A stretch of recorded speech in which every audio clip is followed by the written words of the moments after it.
ఒకే అంచున రెండు పిట్టలు పడినట్లుగా ఆపరేషన్ మహాదేవ్లో సులేమాన్ షాతో పాటు మరో ఇద్దరు ఉగ్రవాదులు ఒకేసారి హతమయ్యారు.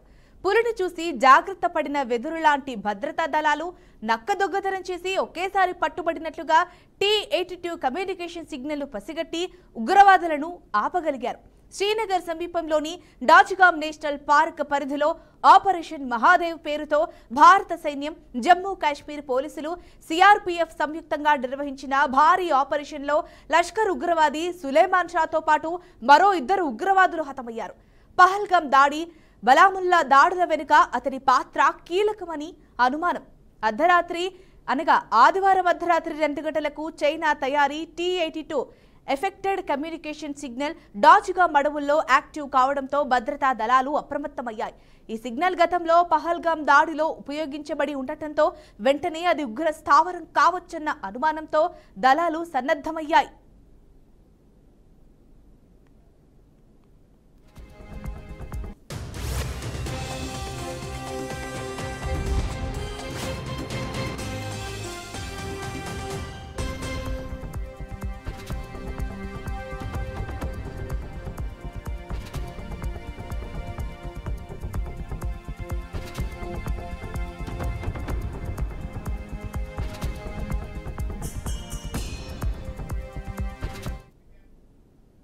ఉదయం 8 గంటలకు డ్రోన్ల ద్వారా మహాదేవ్ పర్వత ప్రాంతాన్ని స్కాన్ చేయగా దట్టమైన అడవిలో టెంట్లు వేసుకుని ఉగ్రవాదులు తావు వేసినట్లు కనిపించింది. వెంటనే రాష్ట్రీయ రైఫిల్స్ 4 పారా బృందాలు 9:30 ఆ ప్రాంతంలోకి ప్రవేశించాయి. 10 గంటలకు పారా కమాండోలు టెంట్ ప్రాంతాన్ని ఛేదించి ఉగ్రవాదుల కదలికలను నిశితంగా గమనించారు. ఉదయం 11 గంటలకు మొదటి దాడిలోనే 3 ఉగ్రవాదులను హతమార్చారు. 11:45 గాయపడిన ఓ ఉగ్రవాది పారిపోవడానికి ప్రయత్నించగా రెండో విడత కాల్పుల్లో అతడిని కూడా మట్టుబెట్టారు. ఎన్కౌంటర్ స్థలంలో నుంచి అమెరికా తయారీ M4 కాటన్, అలాగే 2 AK-47లు, 17 రైఫిల్ గ్రెనేడ్లు, భారీ తూటాలు, అల్ట్రాసెట్ కమ్యూనికేషన్ పరికరాలు స్వాధీనం చేసుకున్నారు. ఉగ్రవాదులు మరో పెద్ద దాడికి సిద్ధమవుతున్నట్టు అధికారులు అనుమానం వ్యక్తం చేస్తున్నారు. మిగతా ఉగ్రవాదుల కోసం 2 కిలోమీటర్ల పరిధిలో గాలింపు కొనసాగుతోంది. సులేమాన్ షా లష్కరే తోయిబాలో కీలక సభ్యుడు. పాకిస్తాన్ ఆర్మీలో స్పెషల్ సర్వీసెస్ గ్రూప్ SSGలో మాజీ కమాండోగా పనిచేశాడు. 2023 సెప్టెంబర్లో భారత్లోకి చొరబడి పహల్గామ్, జోమెహ్ టనెల్, బరాముల్లా దాడుల్లోనూ కీలకంగా వ్యవహరించాడు. ఈ ఆపరేషన్ భారత భద్రతా బలగాల సమన్వయం, ఖచ్చితమైన ఇంటెలిజెన్స్, మెరుపు వేగంతో చర్యలకు నిదర్శనంగా నిలిచింది.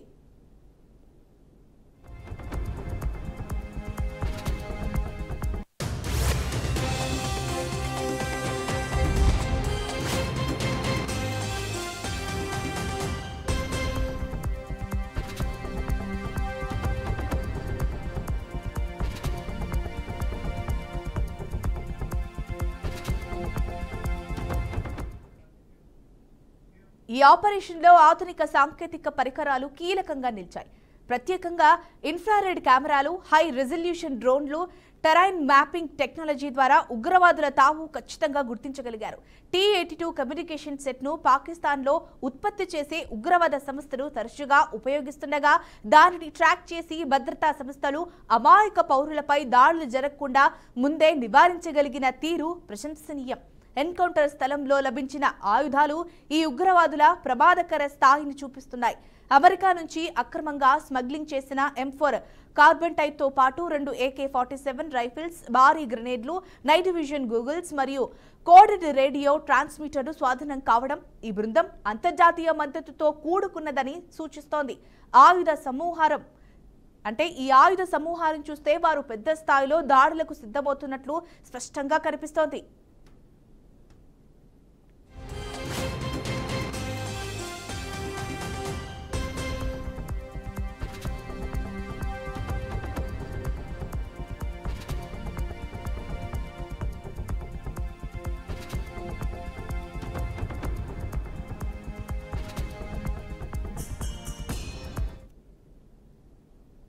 ఈ ఈ ఎదురు కాల్పులు శ్రీనగర్ సమీపంలోని పర్యాటక ప్రాంతమైన డాచుగాం పార్క్ వద్ద జరిగాయి. దీంతో స్థానిక ప్రజలు, పర్యాటకులు ఒకంత భయాందోళనకు లోనయ్యారు. అయితే ముప్పును ముందే అంచనా వేసి తక్షణమే చర్యలు తీసుకున్న భద్రతా బలగాలపై స్థానికులు ప్రశంసలు కురిపిస్తున్నారు.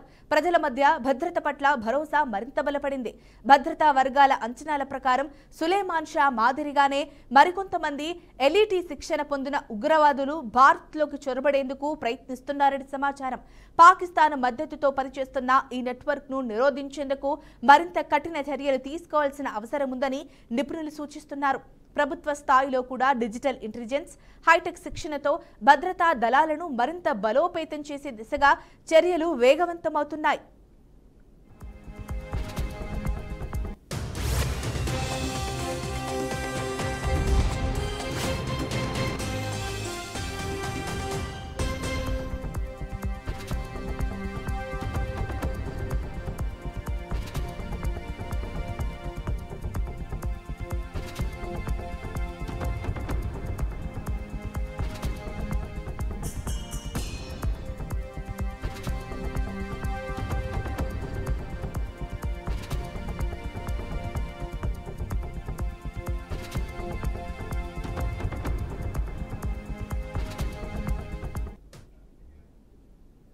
ఇక దీనికి సంబంధించి మరింత విశ్లేషణ అనలిస్ట్ వెంకటేశ్వరరావు గారు అందిస్తారు.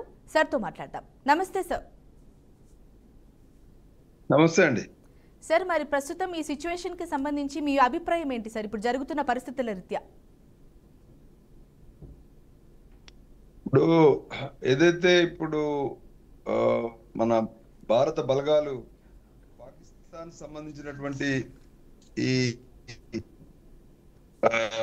టెర్రరిస్టులను డ్రోన్స్ ద్వారా కనిపెట్టడం అనేది ఇది ఒక టెక్నాలజీని ఉపయోగించి ఈరోజు ఏదైతే మన వాళ్ళు వాళ్ళను మట్టుబెట్టే విషయంలో చేపట్టిన చర్యలు మన భారత సైన్యం యొక్క ఒక క్విక్ గా రియాక్ట్ అయ్యేటువంటి ఒక విధానానికి ఒక కొత్త తార్కాణంగా చూడొచ్చు. ఎందుకంటే మరొకసారి అక్కడ గతంలో పుల్వామా లాగా ఒక సంఘటన జరగకుండా ఆపే విషయంలో వీళ్ళు తీసుకున్నటువంటి చర్యలు ఈరోజు మరొకసారి భారతదేశం యొక్క సైనిక స్ట్రెంగ్త్ ను అది చూపిస్తుంది.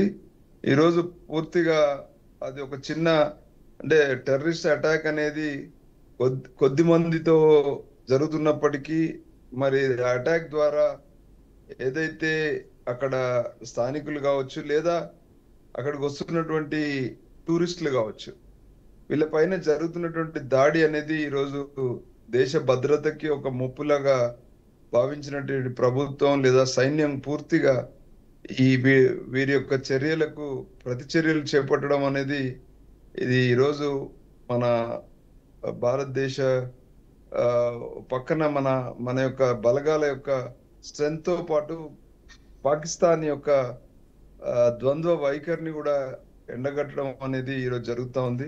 ఖచ్చితంగా ఇప్పుడు పాకిస్తాన్ లాంటి దేశాలు తమ యొక్క ఆర్థిక విధానాన్ని బలపరుచుకునే విషయంలో టెర్రరిస్టులను అంటే వాళ్ళ యొక్క దివాలాకోరు రాజకీయ వ్యవస్థలో టెర్రరిస్టులకు వాళ్ళు ఏదైతే ఫండింగ్ చేయడం జరుగుతుందో ఆ ఫండింగ్ లో భాగంగానే ఈరోజు ఈ టెర్రరిస్టులను వాళ్ళు పెంచి పోషించడం, తద్వారా ఇక్కడ సౌత్ ఏషియాలో ఏదైతే ఈ పిఓకే మన భారతదేశ సరిహద్దు ప్రాంతాల్లో ఒక అనిశ్చితిని నెలకొల్పే ప్రయత్నం ద్వారా వాళ్ళ యొక్క మనుగడను గడుపుకుంటున్నటువంటి పాకిస్తాన్ కు ఇది మరొకసారి వాళ్ళ యొక్క ఎదురు దెబ్బ అని చెప్పుకోవచ్చు.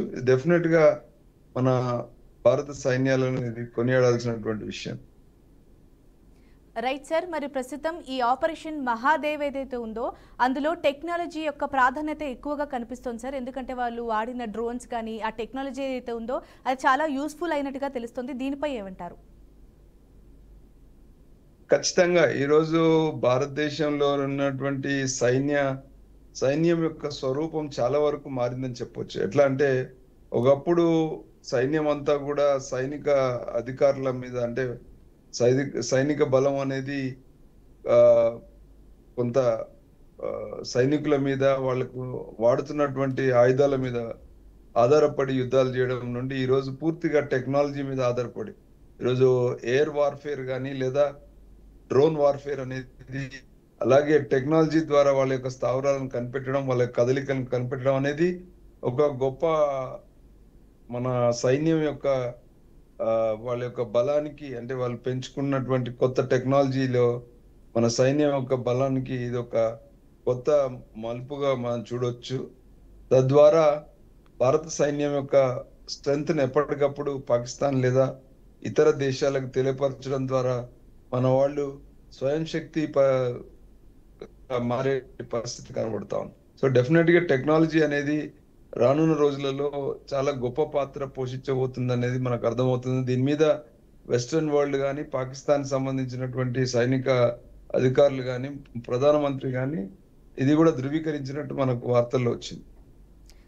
Right sir. మరి అయితే సరిగ్గా పార్లమెంటులో చర్చకు ముందు రోజే ఉగ్రవాదులను హతమార్చి కేంద్రం ప్రకటన చేయడాన్ని ఎలా చూడొచ్చు సార్? అంటే దీని వెనక రాజకీయాలు ఉన్నాయి అనుకోవచ్చా? ఇప్పుడు ఒకటండి, ఇప్పుడు ఈ రోజు జరిగే చర్చలన్నీ కూడా పూర్తిగా సోషల్ మీడియా ప్రాతిపదికన ప్రభుత్వాల యొక్క వాళ్ళ యొక్క క్రెడిబిలిటీస్ లేదా వాళ్ళ యొక్క మంచి చెడు అనేది నిర్ధారణ అనేది సోషల్ మీడియాలోనే జరిగే ప్రయత్నం చేయడం కరెక్ట్ కాదు. ఇది దేశ భద్రతకు సంబంధించినటువంటి విషయం కాబట్టి డెఫినెట్ గా మనం రాజకీయాలకు అతీతంగా చూడాలి. అక్కడ జరిగినటువంటి టెర్రరిస్టులను ఏదైతే వీళ్ళు మట్టు పెట్టారో దాన్ని వాళ్ళ సైన్యాలు, పాకిస్తాన్ సైడ్ ఉన్న సైన్యాలు కూడా ధృవీకరించడం అనేది మనం చూడాల్సినటువంటి విషయం. Right sir. ఇక్కడ మరో వాదన సార్, ఇంకొక వాదన ఏం వినిపిస్తోందంటే అమెరికా కూడా, చెప్పండి సార్. అమెరికా కూడా ధృవీకరించింది ఈ యొక్క టెర్రరిస్ట్ ఒక మూలాలు ఇది పాకిస్తాన్ ఉన్నాయని చెప్పేసి. Okay sir. ఇంకొక వాదన ఏంటి అని అంటే కేంద్రానికి అంత చిత్తశుద్ధి ఉంటే అసలు ఇన్ని రోజులు పహల్గా ఉగ్రవాదులను చంపకుండా ఎందుకు ఉండిపోయారు అని కూడా వినిపిస్తుంది సార్. మరి దీనిపై ఏమంటారు? ఒకటండి, ఇప్పుడు మనం రాజకీయ కోణంలో చూస్తే మనకు ఇట్లానే కాబట్టి ఓకే, అట్లీస్ట్ ఒక రోజు ముందైనా వాళ్ళు దొరకబడ్డారు, సంతోషించాలి. సమాధానం పరిస్థితి లేదు. ఒకటి రెండోటి ఏంటంటే ఇప్పుడు అనొచ్చు ఏదో చెప్పడం కోసం ముగ్గురిని ఎవరినో చంపేసి చూపించారని. బట్ అది పక్కన అమెరికా గాని పాకిస్తాన్ గాని ధృవీకరించిందని చెప్తున్నారు కాబట్టి మనము ఆ టైంని మనం అది 11th hour కూడా జరిగిండొచ్చు. Right sir.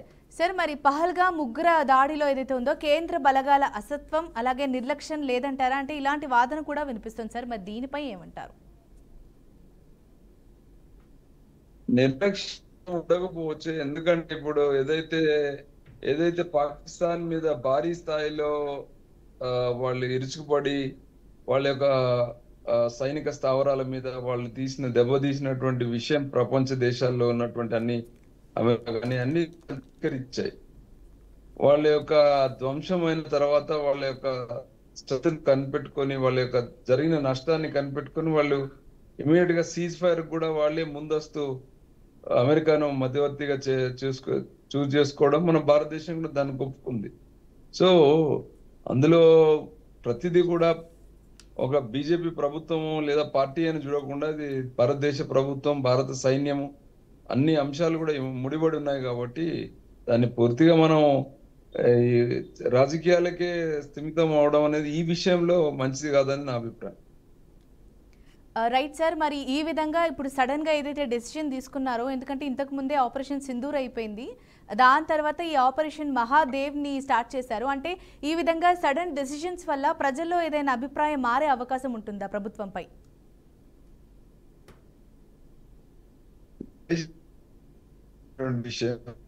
మిగతాలు వేరు, వాళ్ళ వాగ్దానాన్ని నెరవేర్చకపోవడం లేదా ఇంకేదైనా రాజకీయాలు చేయడం వేరు. కానీ ఇది పూర్తిగా దేశ భద్రత విషయం, బార్డర్స్,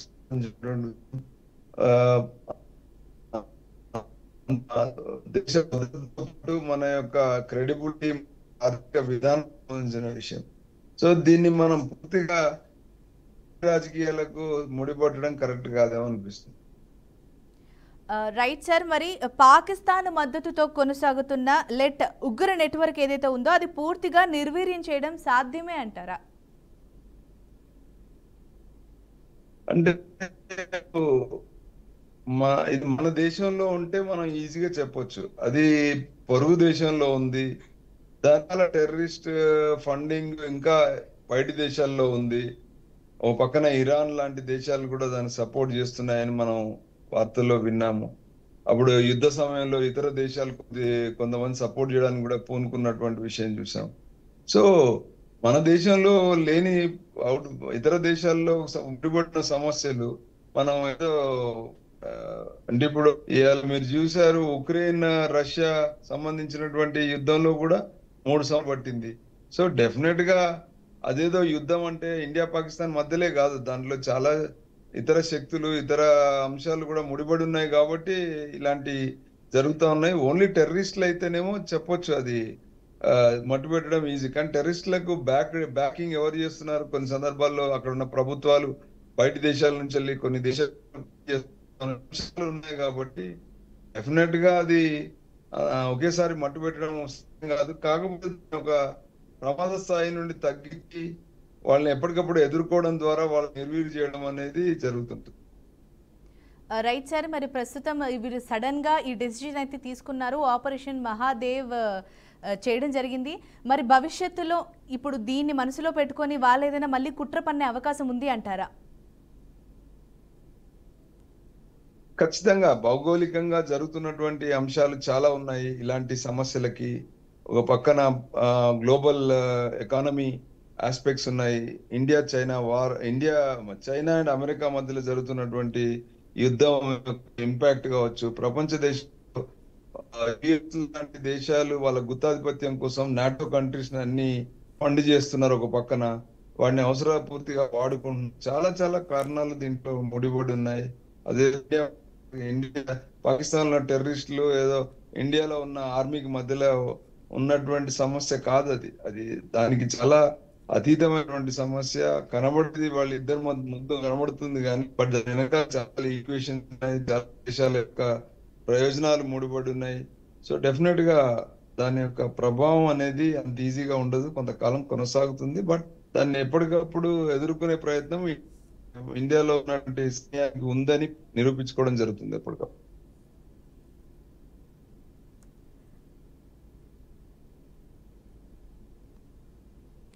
సార్, మరి ప్రస్తుతం ఇది ఆపరేషన్ మహాదేవ్ అయితే ఉన్న పలంగా ఇది మొదలు పెట్టడం జరిగింది. అలాగే వాళ్ళంతా ప్లాన్ చేసుకొని మీరు అన్నట్టుగా ఇంతకుముందు మనం మాట్లాడినట్టుగా టెక్నాలజీని వాడుకొని ఇదంతా చేయడం జరిగింది సార్. అంటే ఇది ముందస్తుగా ప్లాన్ చేసి వీళ్ళు వెళ్ళడం జరిగిందా, లేకపోతే ఉన్న పలంగా తీసుకున్న డెసిషన్ అయ్యుండొచ్చా? అంటే ఇప్పుడు ఎలా ఉంటుందంటే అక్కడ జరుగుతున్న సంఘటనలు వీళ్ళకి ఎప్పుడెప్పుడు సమాచారం వస్తుందో అప్పుడు సైన్యము ప్రభుత్వం కలిసి ఒక నిర్ణయం తీసుకుంటారు. ఆ నిర్ణయాల్లో భాగమే ఇలాంటి చర్యలు పాల్పడడం జరుగుతుంది.